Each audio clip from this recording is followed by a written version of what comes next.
my hand, my right hand, has written all the poems that I compose. My left hand has not written any poem, but my right hand does not think that you left hand you are good for nothing. My right hand does not have the complex of superiority at all. That is why it is very happy. And my left hand does not have any complex at all, including the complex of inferiority. So in my two hands there is a kind of wisdom called wisdom of non-discrimination.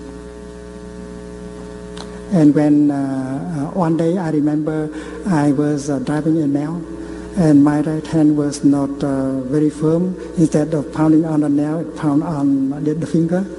It put the hammer down, and it took care of the right and the left hand in a very tender way, as if it takes care of itself.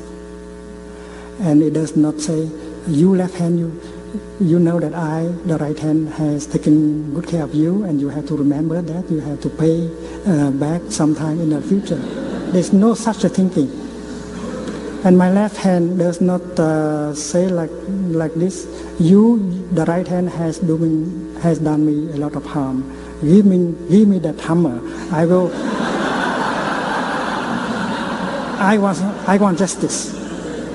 Because the two hands know that they are together, they are in each other's.